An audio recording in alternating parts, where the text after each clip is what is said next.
நேர கட்ட அறிவிக்கிறார். அப்ப எனக்கு சொன்னார் என்று ஒரு அறிவிப்பு, நிறைய அறிவிப்பு இருக்கும் பொழுது அதை வந்து பலவீனம்னு சொல்ற அடிபட்டு போயிடுது. அபுதாவுது, திருமதி எல்லாம் அது இப்னு மாஜாவெல்லாம் இருக்குது. அதுல எல்லாம் இந்த பலவீனமா வருது. எப்படி வருது? எனக்கு சொன்னார்னு இல்லாம சொன்னார்னு வருது. எனக்குங்கிறது இல்லாம, நான் கேட்டேன் இல்லாம சொன்னார்னு மட்டும் வருகிறது. அப்படி வந்தால் அது என்னது? பலவீனமான ஹதீஸ் தான் அது. சில அறிவிப்புகள் என்ன செய்யறாங்க, எனக்கு சொன்னார்னு வந்தது. அப்ப நம்ம அதை எடுத்து காட்டிடணும். எனக்கு சொன்னார்னு அறிவித்திருக்கிறாரு, அதனால இவரை காரணம் காட்டி இந்த ஹதீஸை வந்து போக்குன்னு சொல்லக்கூடாது அப்படின்னு சொல்லிடணும். இதையெல்லாம் வந்து பார்த்துட்டு என்ன செய்யறாங்கன்னு கேட்டா இதுக்கு மறுப்பு சொல்லியிருக்கிறாங்க. என்ன மறுப்பு? இது எனக்கு சொன்னார்னு சொல்ற அறிவிப்பு இருக்குல்ல, அந்த அறிவிப்பே சரியில்லை. அந்த அறிவிப்புல கோளாறு இருக்கான். எனக்கு, அதாவது முகமது சொன்னார்னு ஒரு அறிவிப்பையெல்லாம் இந்த இப்னு முகமது இசா கிட்ட இருந்து கேட்ட மாணவர் இருக்காங்கல்ல, அவங்களாம் நம்பிக்கையான ஆட்கள், நம்பகமான ஆட்கள் வழியாக வர்ற எல்லா ஹதீஸ்லையும் எனக்கு சொன்னார்னு இல்லை. ஒரு நம்பிக்கை இல்லாத ஆட்கள் வர்ற ஹதீஸ்ல தான் எனக்கு சொன்னார்ங்கிற வாசகம் இருக்கிறது. அதனால இந்த எனக்கு சொன்னார்ங்கிற இந்த அறிவிப்பே பலவீனமானது என்று ஒரு வாதத்தை வைக்கிறாங்க. ஆனால் இந்த வாதம் முற்றிலும் தவறான வாதம். ஏன்னு கேட்டா இந்த ஹதீஸை வந்து முகமது நிசால் சொல்றாரு, பல பேருக்கு சொல்லியிருக்கிறாரு. பல பேர்கிட்ட சொல்லும்போது அவங்க எல்லாம் வந்து எனக்குன்னு போடல, யூனுஸ் பின் புகைர் என்பவருக்கு சொல்றாரு. அப்ப சொல்லும்போது என்ன சொல்றாருன்னு கேட்டா ஹத்தசனி முகமது பின் அபி உமாமா, முகமது பின் அபி உமாமா என்பவர் எனக்கு சொன்னார் அப்படின்னு சொல்றாரு. அப்ப எனக்கு சொன்னார்ன்ற செய்திய இப்னு இஸ்ஹாக்கு சொன்னதாக அறிவிக்கிறவர் யாரு? யூனுஸ்.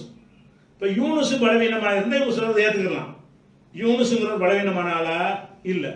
மற்ற செய்திகளை சொல்றவங்க எப்படி பலமான ஆட்களா இருக்கிறார்களோ, யூனுஸ் சொன்னார் என்று அறிவிக்கிறார் அந்த ஹதீஸ்ல உள்ளவரும் பலமான ஆளா இருக்காரு. அவர் பலவீனமானவர் கிடையாது. பலவீனம் போறவங்களை சொல்லிட்டு போயிடுறாங்க. யூனுஸ் பலவீனமானவர் அறிவிச்சிருக்கிறாங்க. யார் பலவீனம், என்னத்தினால பலவீனம்னு சொல்லணுமா இல்லையா? இந்த யூனுஸ் இப்னு புகைரை பொறுத்த வரைக்கும் இவரை பத்தி உள்ள விமர்சனங்களை பாருங்க. எல்லாத்தையும் டோட்டலா ஒரு தகுதீப்பு ஒரு நூல்ல இவரை பத்தி சொன்ன நல்லது கெட்டது எல்லாத்தையும் சொல்றான். இவர் பலவீனமானாரா நீங்க முடிவு பண்ணி எதையும் கட் பண்ணாம ஒரு நூல்ல முழுசா உள்ளது. அதாவது இப்னு முயின் சிக்கத்துன், இப்னு முயின் என்பவர் வந்து இவரை நம்பகமானவர் என்று சொன்னார். இப்னு முயின் ஹதீஸ்கள்ல ரொம்ப டாப்பான ஒரு இடைப்படக்கூடிய ஆள். இதை இப்னு முயின் சொன்னதாக தௌரிங்கிற ஒரு அறிவிப்புல காண சதுகன், இவர் வந்து உண்மையாளராக இருந்தார். இதை இப்னு முயின் சொன்னதாக உஸ்மான் அறிவிப்புல என்ன வருதுன்னு கேட்டா சிக்கத்துன், நம்பகமானவர். இன்னொரு அறிவிப்புல இதை இப்னு முயின் சொன்னதாக லா பஅஸ பிஹி, இவரிடம் எந்த ஒரு குறையும் இல்லை. அதே மாதிரி இப்ராஹிம் அல் ஜுனைதுங்கிற ஒரு இப்னு முயின் சொல்றாரு கான சிக்கத்தன் சதுகன், இவர் நம்பிக்கையான ஆளாகவும் உண்மையாளராகவும் இருந்தாலும் இவர் வந்து ஜாஃபர் பின் யஹ்யா என்பவரோடு தொடர்புல இருந்தாரு. ஜாஃபர் பின் யஹ்யா என்பவர் வந்து ஒரு பணக்கார தொடர்பில் இருந்தாருங்கிற பெரிய குறையா இது. எத்தனை பேருக்கு பணக்கார தொடர்பு தான் செய்யும், பணக்காரோடு இருந்தார். அப்ப ஒரு ஆள் ஒருத்தர் கேட்கிறாரு, ஏங்க நீங்க ஒரு பணக்கார ஆள்கிட்ட தொடர்புல இருக்கிறீங்களே, அவர் வந்து சிந்திக்கு வழிகட்டவராச்ச அப்படின்னு கேட்கிறார். இன்னமும் எருமூனகும் சந்தகத்தி, இவர் வந்து ஒரு கெட்டவர்னு சொல்லி சொல்றாங்கன்னு காலக்கதி போய் சொல்றாரு, அவர் நல்ல ஆள் தான். இதுதான் ஒரு விமர்சனமே. இவரும் செல்வந்தர்கிட்ட தொடர்பு இருந்திருக்காரு. அந்த செல்வந்த பத்தி ஒரு தப்பான விமர்சனங்கள் இருந்திருக்குது. அது தப்பான விமர்சனம் பான்னு சொல்லிவிட்டாரு. யாருமே நிரூபிச்சு உண்மையான அப்படி செய்யலாம் கிடையாது. அதுக்கப்புறம் வந்து யஹ்யா இப்னு முயின் சொல்றாங்க, அபு சைபா என்பவருடைய 2 புதல்வர்கள் வந்து இவர்கிட்ட வந்து சந்திக்க வந்தாங்க. இவர்கிட்ட ஒரு கித்தாபை கேட்டாங்க, இவர் கொடுக்க மாட்டேன்ட்டாரு. அதுக்கு பிறகு இவருக்கு எதிராக பேச ஆரம்பித்து விட்டார்கள். இவருக்கு எதிராக சில ஆளுங்க பேசியிருக்கிறாங்கன்னு கேட்டா அந்த 2 பேர் பேசியிருக்கிறாங்க. எதனால பேசுறாங்கன்னு கேட்டா அந்த கித்தாபை சாலாஹு கித்தாபன், அந்த 2 பேர் வந்து இந்த யூனுஸ் வந்து என்ன செய்யறாங்க, புக்கு தாங்கன்னு கேட்கறாங்க. ஹதீஸ் புக் எழுதி வச்சிருப்பார்ல, அவர் என்ன செய்யறாருன்னா பழமியுத்திஹிமா, அவர் கொடுக்கவில்லை. தகவா எத்த கல்லமானி பிஹி, அவரை பத்தி குறை சொல்ல ஆரம்பிச்சிட்டாங்க அந்த 2 பேரும். அப்ப குறை சொல்வது நோக்கத்தோட உள்நோக்கம் கொண்ட ஒரு குறைதானே தவிர இவர் நம்பகமான ஆள் தான் அப்படின்னு வருது. அதே மாதிரி இறைவன் முயன் சொல்லிக்கிறார், கதப்து அன்பு, இவரோட ஹதீஸ் எல்லாம் நான் பதிவு செய்து கொள்வேன், நல்ல ஒரு ஆளை தான் சொல்லுவாங்க. அபு ஹைதமா சொல்றாரு அது கத்தப்தான்ஹு, நான் பதிவு செஞ்சு வச்சுக்கிறேன். அஜலி சொல்றாரு யூனுஸ் இப்னு புகைருங்கிறவரு லாபாசபிஹி, பரவாயில்லை அப்படின்னு சொல்லி. அப்போ பாகுன் நாசி யுலைஃபுனஹுமா, சில ஆட்க வந்து இவரையும் இவர் வாப்பாவையும் குறைகள் பலவீனமாக்கி இருக்கிறாங்க ஒரு காரணம் இல்லாம. அப்ப அபு சுராட்ட போய் கேட்கிறாங்க, இவர் இந்த யூனுஸை பத்தி என்ன சொல்றீங்க, அவர் நம்பிக்கையான ஆள் தானான்னு. அப்ப அம்மா ஃபில் ஹதீதி பல ஆலமுஹு, ஏதாவது அவருடைய செய்திகள் ஏதாவது நீங்க மறுப்பீங்களான்னு கேட்கிறாங்க. ஹதீஸ் சம்பந்தமா இதை மறுக்க மாட்டேன், அவர் கரெக்டா சொல்லுவாரு. வேற வேற வச்சு பணக்காரண்ட பலவனார் பண்ணார் அப்படின்னு தான் சொல்லிட்டு போலாமே தவிர ஹதீஸ் விஷயமாக வந்து நான் எதையும் அவர் விஷயத்துல நான் மறுக்க தயாரா இல்லைன்னு அபு சுரா சொல்லிடுறாங்க. அதே மாதிரி வந்து அவரை பத்தி என் தந்தை அபுஹாத்தம் இப்னு அபுஹாத்தம் சொல்றாரு, அபுஹாத்தம் கேட்டேன். அப்ப அவர் சொல்றாரு மகன் சிதுப்பு, அவர் வந்து உண்மையாளர் தான் அப்படி ஒரு விமர்சனங்களா வந்திருக்கிறது. இதுல வந்து ஆஜுரி இப்னு அபி தாவூத் என்பவர் என்ன செய்யறாருன்னு கேட்டா, லைஸ ஹுவ இந்தி பி ஹுஜ்ஜத்தின், இவரை நான் ஆதாரமா கொள்ளமா, இது ஒண்ணுதான் குறை விமர்சனம், இவரை நான் ஆதாரமா கொள்ள மாட்டேன். ஏன் கொள்ள மாட்டேன்னு கேட்டா, இப்னு இஸ்ஹாக் சொல்றோம்ல, அவருடைய செய்திகளை சொந்த செய்திகளை வாங்கி அதை ஹதீஸாக சொல்லி விடுவாரு, அவருடைய ஒரு தன்மை அப்படிங்கிறாங்க. இதுல அந்த பஞ்சாயத்து வரல. இவர் வந்து அபு இஸ்ஹாக்குடைய சொந்த செய்தியை சொல்லல, அறிவிப்பாளரோட வருகிற மற்றவர்களும் உறுதிப்படுத்தி இருக்கிற செய்திகளை தான் இவர் சொல்லி இருக்கிறார். எந்த குறையை சொல்லி ஏத்துக்கிற மாட்டேங்கிறாரோ அந்த குறைக்கு இந்த ஹதீஸ்ல இடம் இல்லை. அதே மாதிரி நசை என்ன செய்யறாருன்னு கேட்டா, அவர் தான் பலவீனன் இருக்கிறார். நசைக்கு பொதுவாக நல்ல ஆளையா அப்படி பலவீனன் சொல்லுவார், போல்டான கடுமையான ஆளு. அதே மாதிரி உபைது இப்னு யைஸ் சொல்றாரு யூனுஸ் இப்னு புகைர் கான சிக்கத்தன், அவர் சிக்கத்தா இருந்தாரு. இப்னு அம்மார் சொல்றாரு போல் யோம சிக்கத்துன் இந்த அஸ்ஹாபில் ஹதீஸ், ஹதீஸ்களை வல்லுநர்கள்ட்ட இவர் நம்பகமான ஆள் தான் அப்படின்னு சொல்லிட்டு. சாஜி சொல்றாரு கான இப்னுல் மதீனி லாயு ஹதீஸ் அன்ஹு, இப்னு மதீன் அவர்கிட்ட அறிவிக்க மாட்டாரு. ஆனா ஒஹுவ இந்தஹும் நஹலி சிதுக்கி, ஆனா ஹதீஸ்களை வல்லுநர்கள்ட்ட அவர் உண்மையாளர் தான், இவர் அறிவிக்க மாட்டாரே தவிர அவர் உண்மையான ஆளர் தான். அஹ்மது இப்னு ஹம்பல் வந்து நான் அவர்கிட்ட பதிவு செய்திருக்கிறேன் அப்படின்னு சொல்றாரு. அப்ப இப்னு அபி ஷைபா அவர் என்ன செய்யறாருன்னு கேட்டா, அவர்கிட்ட பலவீனம் இருக்குது அப்படின்னு சொல்றாரு. இவர் தான் இந்த கிதாபு விஷயத்தை மறுத்தாள், அதை வந்து சொல்லிடுறாங்க. அப்ப இன்னொரு சாஜி சொல்றாரு கானா சதுகன், இவர் உண்மையாளராக இருந்தாரு, இவர் முர்ஜியா கொள்கையில் இருந்தாரு. முர்ஜியான்னு சொன்னா எந்த தப்பு செஞ்சாலும் நல்லா மன்னிச்சிருவான் அப்படிங்கிற ஒரு கொள்கை முர்ஜியா கொள்கையில் இருந்தாரு. முர்ஜியா கொள்கையில் புகாரில நூற்றுக்கணக்கான பேர் இருக்கிறாங்க, அதனால அந்த ஹதீஸ் பலவீனமாகாது அப்படின்னு சொல்றாங்க. இதுதான் அவர்கிட்ட உள்ளது. இது என்ன பலவீனமான ஆளா, இப்படி வர்ற ஒரு ஆள் பலவீனமான ஆளா, இவர் அறிவிச்ச ஹதீஸ் எல்லாம் பலவீனம் அறிவிச்சு அது பலவீனம் தள்ளிடுவீங்களா? இவர் வந்து யூனுஸ் இப்னு புகைர் என்பவர் நம்பிக்கையான ஒரு ஆள் தான். ஒரு நம்பிக்கையான ஆள் என்ன சொல்றாருன்னு கேட்டா, முகமது இப்னு இஸ்ஹாக் வந்து முகமது அபு உமாமா சொன்னார் என்று சொல்றாரு. யூனுஸ் இப்னு புகைர் என்ன சொல்றாருன்னு கேட்டா, எனக்கு சொன்னார்னு சொன்னதாக சொல்கிறார். இஸ்ஹாக்கு முகமது இப்னு இஸ்ஹாக் சொன்ன வாசகம் என்னன்னு கேட்டா, சிலருடைய அறிவிப்புல வந்து எனக்கு சொன்னார் அப்படின்னு வருது, பல அறிவிப்புகள்ல வந்து சும்மா சொன்னார்னு வருது. ரெண்டையும் சொல்லக்கூடிய நம்பகமான ஆளுக்கு தான். அப்படி இருக்கும் பொழுது ஒரு நம்பகமான ஆளு சொன்னது எடுத்துக்கிட்டு போயிட வேண்டியதானே. அவங்க 3 பேர் வேற மாதிரி சொல்லி இருக்கட்டும். இன்னொரு விஷயத்தையும் கவனிச்சுக்கணும், ஹதீஸுகள்ல ஒரு நம்பகமான ஆள் வந்து இதை வச்சு குழப்புறாங்க. ஒரு நம்பகமான ஒரு 5 பேர் இருக்காங்கன்னு வைங்க, ஒரு ஆசிரியர்கிட்ட 5 பேர் படிக்கிறாங்க. அந்த ஆசிரியர் சொன்ன செய்தியை 3 பேர் ஒரு விதமா சொல்றாங்க, 2 பேர் வேற விதமா சொல்றாங்க. அப்படிங்கும் பொழுது முரணா சொல்றாங்க. அப்படி சொன்னா 3 பேரை ஏத்துக்குருவாங்க. அதிகமான பேர் சொல்றாங்களே 5 பேர், என்னிடத்துல படிக்கிறது 5 பேர், 5 பேர்ல நான் சொன்னதாக 5 பேரும் ஒரு செய்தியை சொல்றாங்க. எப்படி சொல்றாங்கன்னு கேட்டா, அந்த 3 பேர் சொன்னதுக்கு மாத்தமா 2 பேர் சொல்றாங்க நான் சொன்னதாகவே. அப்ப நான் என்ன சொன்னேன், இந்த 3 பேர் சொன்ன மாதிரி நான் சொன்னேன்னா, அந்த 2 பேர் சொன்ன மாதிரி சொன்னேன்னு பிற்காலத்தில் உள்ளவங்க ஆய்வு செய்யறாங்க. ஆய்வு செய்யும் பொழுது எப்படி முடிவுக்கு வருவாங்கன்னு கேட்டா, ஒரு நம்பகமான ஆளுக்கு எல்லாருமே அவர் ஒருத்தர் சொன்னதை அறிவிக்கிறாங்க.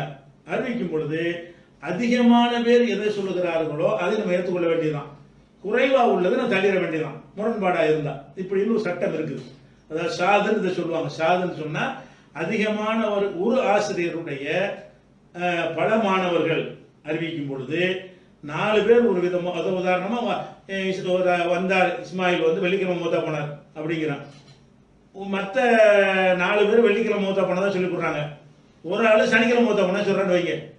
இஸ்மாயில் எப்போ மூத்தா போனார்னு ஒரு கேள்வி வருது. நான் சொல்றேன் வெள்ளிக்கிழமை மூத்தா போனார்னு, 5 பேர் வச்சுக்கிட்டு சொல்றேன். 4 பேர் போய் என்ன செய்யறாங்கன்னு கேட்டா வெள்ளிக்கிழமை மூத்தா போனான்றாங்க. ஒரு ஆள் போய் என்ன செய்யறாங்க சனிக்கிழமை மூத்தா போனா நான் சொன்னேங்கிறாங்க. சனிக்கிழமை மூத்தா போனதாகத்தான் பிஜே சொன்னாருங்கிறது ஒரு ஆள், வெள்ளிக்கிழமை மூத்தா போனதாகத்தான் பிஜே சொன்னார் 4 பேர் சொல்றாங்க.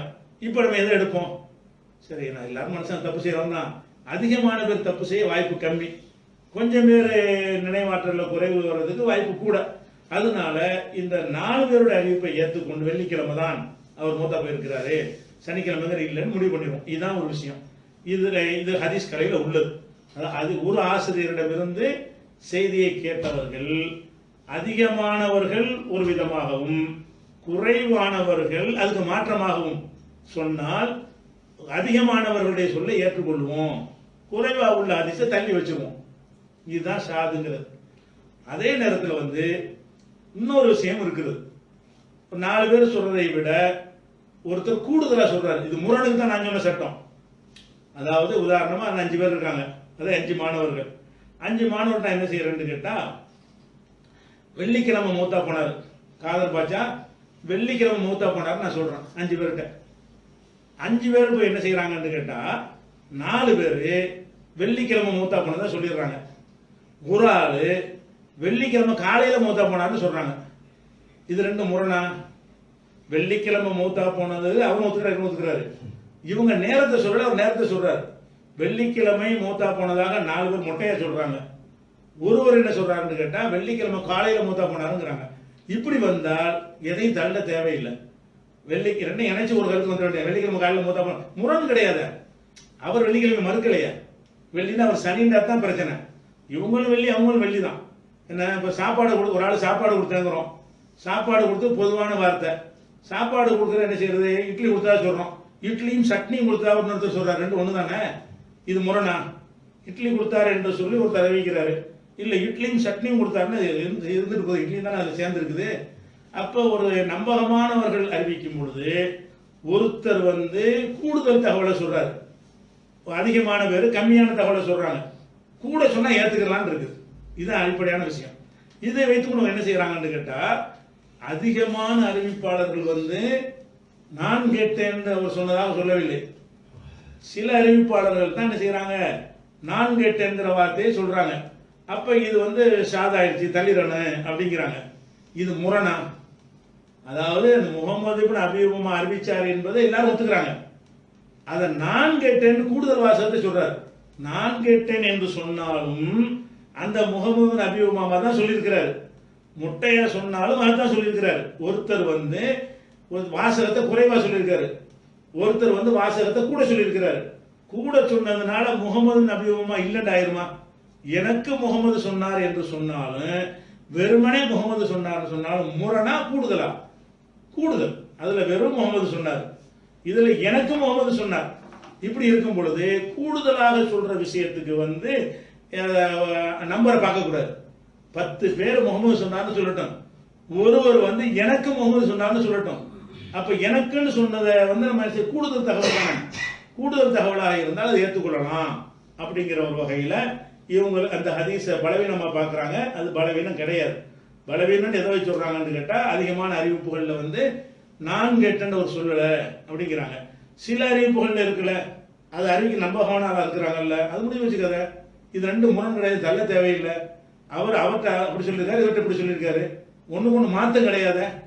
முகமது சொன்னதாக அவங்கள்ட்ட சொல்லிவிட்டு முகமது எனக்கு சொன்னார்னு இவங்கள்ட்ட சொல்றாரு. ரெண்டுல என்ன முரண் இருக்கு? ரெண்டு முரண் கிடையாது. ஒன்றில் இல்லாத கூடுதல் விவரம் ஒன்றில் இருக்கிறது.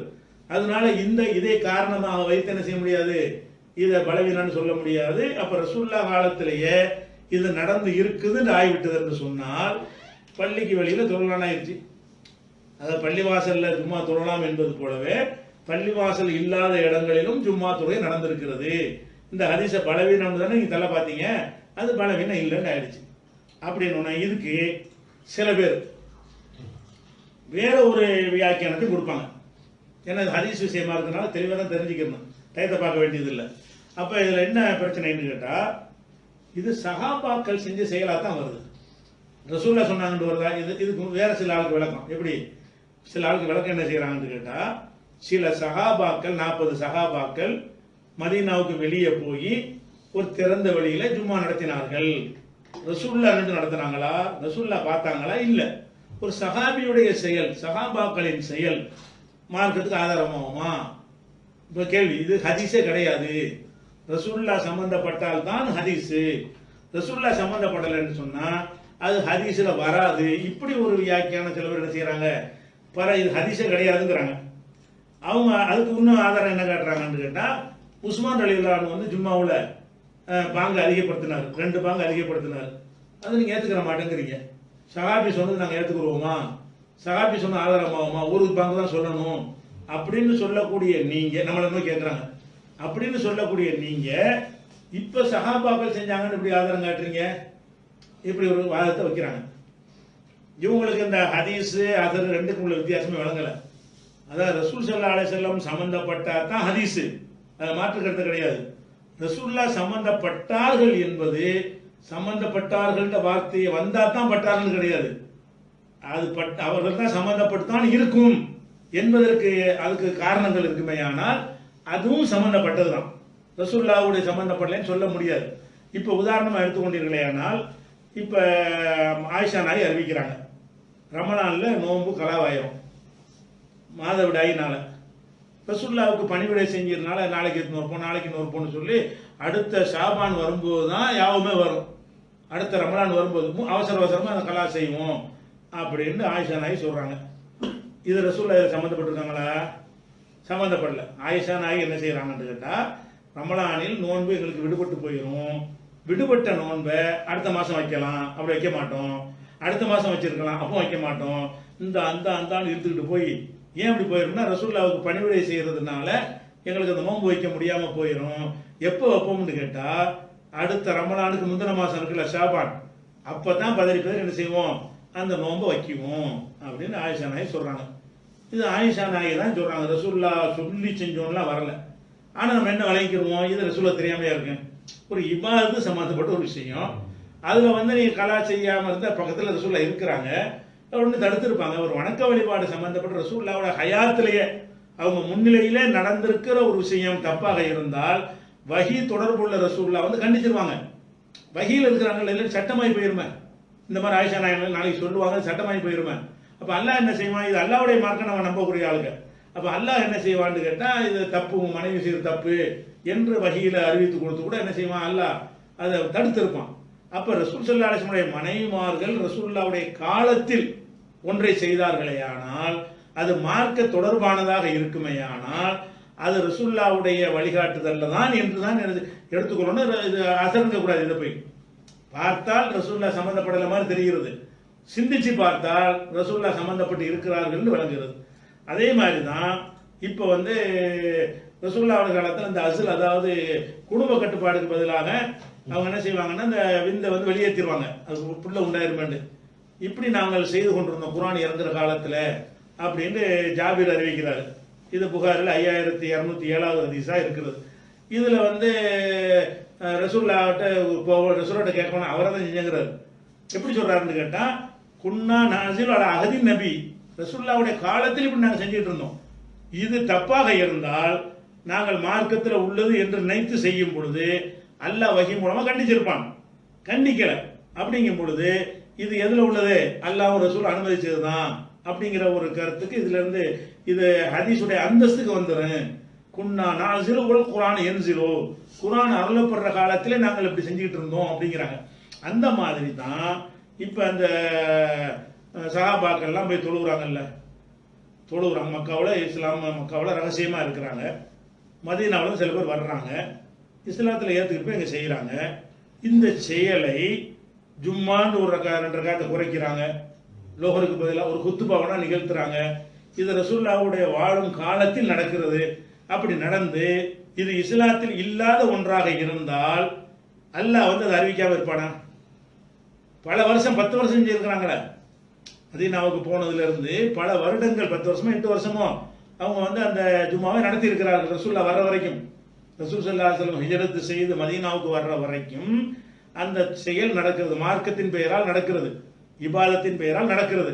அப்ப நம்ம சிந்திக்கணும், இது வந்து அசர்ல வராது. அசர்னா சஹாபி சம்பந்தப்பட்டதுல வராது. இதை அவர்கள் செய்தார்கள் என்று சொன்னா ஜும்மாங்கிற வணக்கத்தை அப்படி கண்டுபிடிப்பாங்க. 4 ரக்காத்து 2 ரக்காத்தை இப்படி இவங்களா செய்வாங்க. ரசூலுல்லாவுடைய காலத்து ஒரு அடிப்படை என்னன்னு கேட்டா, ஒரு இபாதத்து சம்பந்தப்பட்ட ஒரு விஷயம் மார்க்கத்தின் பெயரால் ரசூலுல்லா வாழும் காலத்திலேயே ஒன்று இருக்குமையானால் அதை ரசூலுல்லாவுடைய கவனத்திற்கு இவங்க கொண்டு போகாட்டாலும் அல்லாஹ் கொண்டு போயிடுவான். மார்க்கத்தின் பெயரால் அவங்க செய்யறாங்க, அது தப்பா இருந்தா அல்லாஹ்வுடைய மார்க்கம் இது. மாக்கான ரப்புக்க நசி, அவன் இறைவன் எதை மறக்கிறவன் இல்லை. அப்படிங்கிறதுனால இப்படி இந்த உங்களுக்கு தெருவில் போய் தொழுதுட்டு இருக்கிறாங்க, அது சரியில்லை அப்படின்னு ரசூல் ஸல்லல்லாஹு அலைஹி வஸல்லம் அவர்கள் தடுத்திருப்பாங்க. அது மாத்திரம் இல்லாம இது மதீனாவுக்கு வந்துட்டாங்களா, வந்த பிறகு இந்த செய்திகள்லாம் அங்கதான் தொழுதுட்டு இருந்தோம், எங்க தொழுதிய, இதெல்லாம் கேட்டு தெரிஞ்சுக்கிற ஒரு விஷயம். இந்த விஷயங்கள்லாம் அவங்க கவனத்துக்கு போகாம இருந்திருக்குமா? ரசூல்லா காலத்துக்கு பிந்தி சஹாபாக்கள் செஞ்ச ஆதாரமாகாது. ஒரு காரியத்தை ரசூல்லாவுக்கு பிற்காலத்தில் செய்யறாங்க, இது ரசூல்லா கவனத்துக்கு போகாது. ரசூல்லா வாழும் காலத்திலேயே ஒன்றை செய்வார்களே, இபாதத்துங்கிற பேர்ல தனித்தனி நபர்கள் செஞ்சால் அது வராது. திருடுவாங்க, கொள்ளடிப்பாங்க, தனி செயல்கள், அதுக்கு வராது வகையலாம், அது பொதுவான தடையில வந்துடும். ஒரு குறிப்பிட்ட ஒரு வடிவத்தில் ஒரு இபாதத், குறிப்பிட்ட ஒரு முறையில் ஒரு வணக்கத்தை அவங்க செய்கிறார்கள் என்று சொன்னா, எப்ப செய்யறாங்க? ரசூல்லா வாழும்போது செய்யறாங்கன்னு சொன்னா அதை அவங்களா செய்ய மாட்டாங்க. இந்த இருக்காங்க ரசூல்லா ஒரு வார்த்தை கேட்டு செஞ்சிருவாங்க. அப்படி நடந்து இருந்தால் ரசூல்லாவுடைய சஹாபாக்களே அது செஞ்சு இருந்தாலும் அது வந்து ஹதீஸுடைய அர்த்தம் தான், ஹதீஸுடைய அந்தஸ்து தான் என்பது ஹதீஸ் கலையிலே உள்ள ஒரு விதி தான் இது. இது வந்து சஹாபி செயல் என்ன செய்ய முடியாது, இதை வந்து தடுக்கவே முடியாது. உஸ்மானுடைய விஷயத்தை கொண்டு கம்பேர் பண்றாங்க. உஸ்மான் ரலியல்லாஹு என்ன செஞ்சாரு, ரசூல்லா காலத்துல செஞ்சாரு. இந்த 300 பாங்க அதிகமாக்குனது ரசூல்லா காலத்துல பண்ணியிருந்தான்னு வைங்க, அப்ப நம்ம அழகா ஏத்துக்கிறோம். ரசூல்லா காலத்துல பண்ணியிருக்கிறாரு, தப்பா இருந்தா ரசூல்லா கண்டிச்சிருப்பாங்கன்னு இருக்கும். உஸ்மான் 3வது பாங்க, இன்னொரு 2வது பாங்க அதிகமாக்குனார்னு சொல்வது ரசூல்லா காலத்துக்கு பிந்தி நடக்கிறது. அதுவும் ரசூல்லா சொன்னது மாத்தமா நடக்கிறது. ரசூல் ஸல்லல்லாஹு அலைஹி வஸல்லம் காலத்துல ஒரு பாங்க சொல்லி இருக்கும் பொழுது இவர் கூடுதல் அதிகமாக்குனாரு, அதை ஏத்துக்கிற மாட்டோம். ஏன்னு கேட்டா ரசூல்லா செஞ்ச வழிகாட்டுதல் அவங்க காலத்துக்கு பிறகு இவர் வந்து கூட்டுறாரு. காலத்துக்கு பிறகு கூட்டினால் அது சஹாபியுடைய செயலாயிரும். ரசூல்லா வாழும் போதே பிலால் இப்படி பாங்க சொன்னார்னு வருது, பிலால் தான் சொன்னார்னு சொல்ல முடியாது. பிலால் சொன்னா ரசூல்லா அங்கேயாருன்னு அர்த்தம். ரசூல்லா அதை காது கூட்டு கேட்டாருன்னு நீங்க சொல்ல தேவையில்லை. பிலால் பாங்க சொல்லும் பொழுது இப்படி சொன்னார் அப்படின்னு வருது. பிலால் சொன்னது ஆதாரம் மோமன் கேட்கக்கூடாது. பிலால் எப்ப பாங்க சொன்னாரு? ரசூல்லா மௌத்துக்கு பிறகு, ரசூல்லா ஹயாத்தா இருக்கும்போது பார்க்கணும்.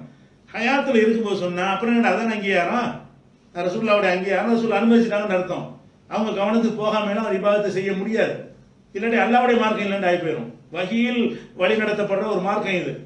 மார்க்கத்துல தப்பான ஒன்று பரவனா அல்ல உடனே என்ன செய்வான், அது வகை மூலமாக தடுத்துருவான். ரசூல்லா ஹராமாக்கும் போது, தேனா ஹராமாக்கும் போது எப்படி ஹராமாக்குறன்னு எல்லாம் கேட்கறான்.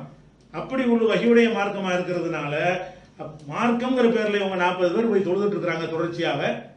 பல மாதங்கள் பல வருடங்கள் நடந்திருக்கிறது. அதை பிற்காலத்தில் அறிவிக்கிறார், நடந்து ரசூல்லா காலத்துல, இந்த ஜும்மாக்கள் நடந்து ரசூல்லா காலத்துல. அப்ப ரசூல்லா காலத்தில் நடந்திருக்கிற ஒன்றை அப்ப ஒரு இபாதத்தை ஒரு வணக்கத்தை செய்தார்கள் என்று சொன்னா இது சஹாபி செயல்னு சொல்ல முடியாது. இது அந்த ஹதீஸ் உசூல் அறகுறையா வழங்கி கொண்டு இப்படி ஒரு விஷயத்தை சொல்றாங்க. அடுத்து என்னன்னு கேட்டா எதிர்கேள்வி, அப்ப என் பெருநாள் தொழுகையை மட்டும் என் திடல்ல தொழுணுங்கிறீங்க, நம்மளை திருப்பி கேட்கிறாங்க. திடல்ல ரசூல்லா தொழுதாங்க, திடல்ல தொழுதால் திடல்லாம் தொழணுங்கிறீங்கல்ல, திடல்ல தொழுதால் அதை வசதி தொழுதாங்க, வேற இடத்துல தொழலாம் சொல்ல வேண்டியதானே. பள்ளிவாசல தொழுதார்கள் சொன்னா பள்ளிவாசலையும் தொழலாம், வீட்டிலையும் தொழலாம், அர்த்தம் செஞ்சுக்கிறீங்க. திடலில் பெருநாள் தொழுகை தொழுதார்கள் வருது, அப்ப திடலுக்கு வெளியே தொழலாம்ல, அப்படி நீங்க சொல்லாம திடல்ல தான் தொழணும் எப்படி வாத முடிக்கணும்னு நம்மகிட்ட கேட்கிறாங்க. பெருநாள் தொழுகை வந்து ரசூல்லா திடலில் தான் தொழுதார்கள்னா நீங்களும் திடலான தொழணும்னு சொல்றீங்க. அப்ப பள்ளிவாசல்ல தான் சும்மா தொழுதார்கள் சொன்னா பள்ளிவாசல்ல சும்மா சொல்ல வேண்டியதானு கேட்கிறாங்க. அந்த வித்தியாசம் விளங்காம பெருநாள் தொழுகைக்கும் மற்ற ஜும்மா தொழுகைக்கும் உள்ள கம்பேர் பண்றதுக்கு எந்த சம்பந்தமே கிடையாது. பெருநாள் திடல்ல ஏன் தொழுகை சொல்றோம், தொழுவதற்கு ஒரு இடம் பள்ளிவாசல் இருக்குது, அதுதான் தொழுவதற்கு ஒரு இடம். அந்த இடத்தை வேணும்னு தவிர்க்கிறாங்க. அதாவது பல மடங்கு நன்மை தரக்கூடியது மஸ்ஜித் நபவியில தொழுகிறது.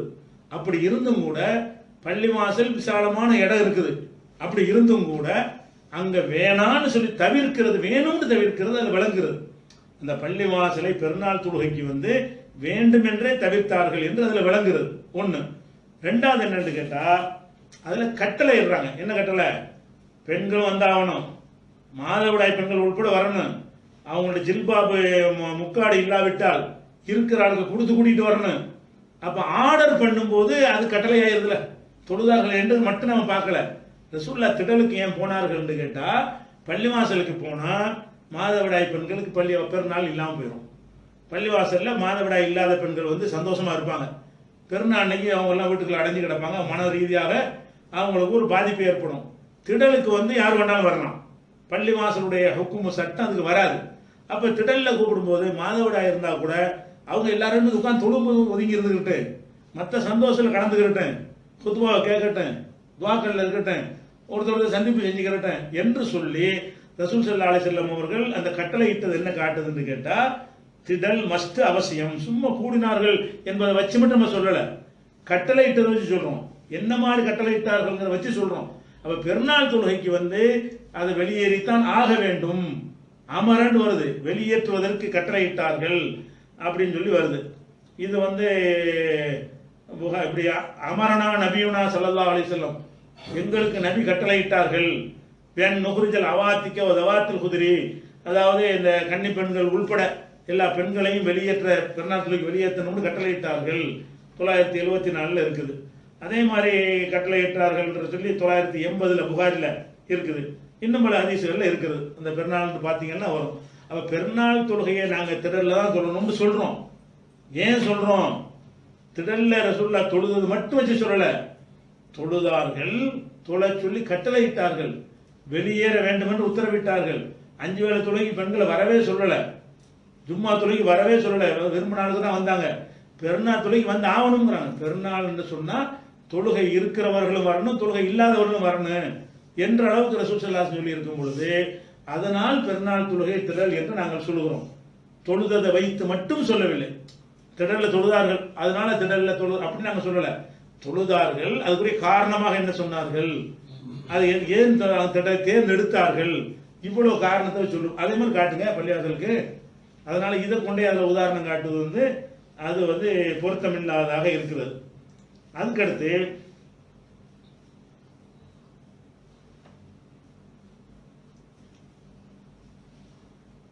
அவ்வளோதான். இவங்கதான் அவங்களுடைய வாதங்கள் அவ்வளவுதான். சரியா, ஒன்றும் இல்லை சார். அப்போ ஜும்மாங்கிற சொல்லுக்கு என்ன அர்த்தம் அப்படின்னு சொல்லி வாதங்கள் வச்சுட்டு இருக்கிறாங்க.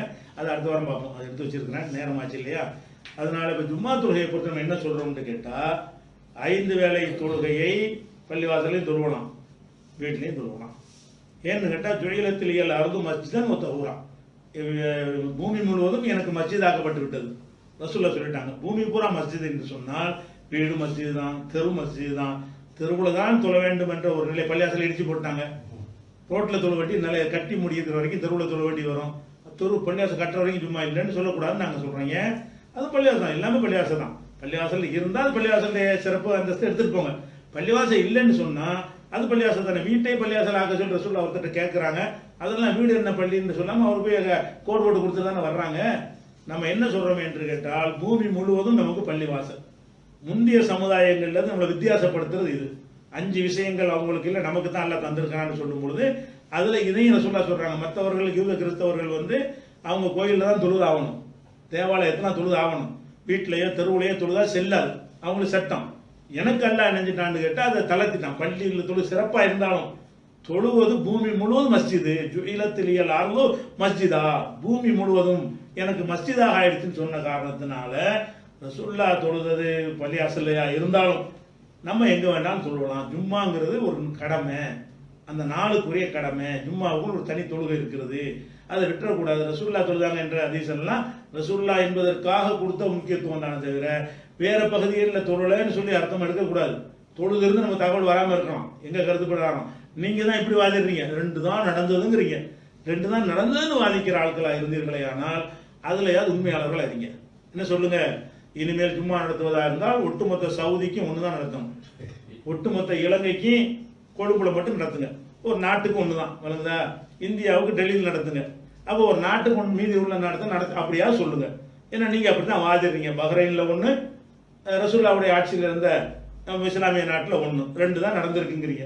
அல்லது அப்படி நாடுன்னு இல்லாட்டா கூட ஒரு பெரிய ஒரு ஏரியாவுன்னு சொன்னீர்களே, ஆனால் சொல்லுங்க ஒரு 30-40 வருஷம் ரசூலுல்லாஹ்வுடைய மதீனாவை சுத்தி எத்தனை ஊர் இருந்துச்சு, அத்தனை ஊருக்கு தாயிஃப் இருந்துச்சு, தாயிஃப்ல ஜும்மா நடக்கல.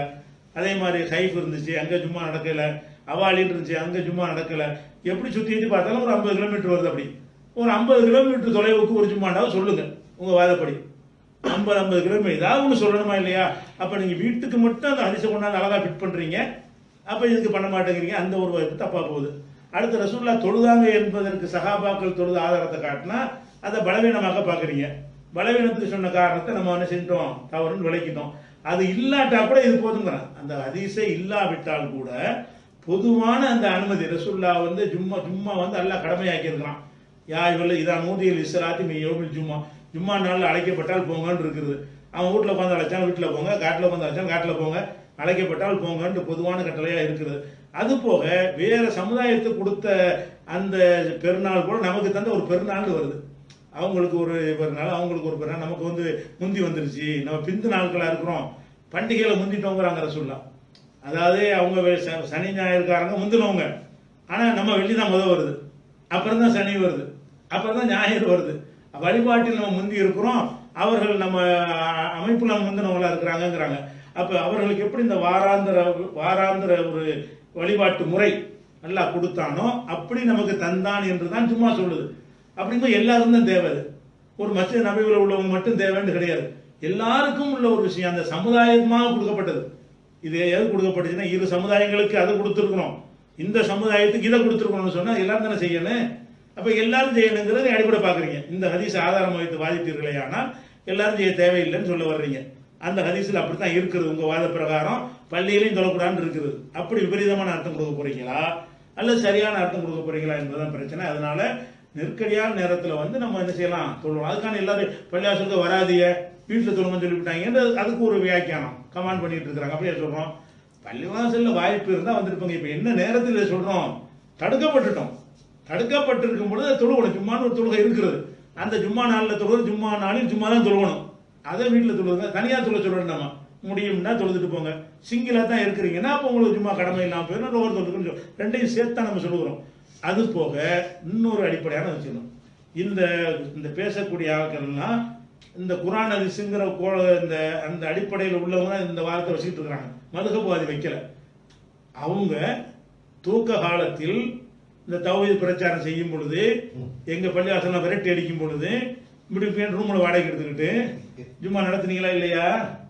ஜும்மா நடத்தியவர்கள் அதை வச்சுதான் அந்த ஊர்களில் தௌஹீத் வளர்ந்துச்சு. அவங்க இன்னைக்கு பேசுறாங்க. யார் பேசுறா?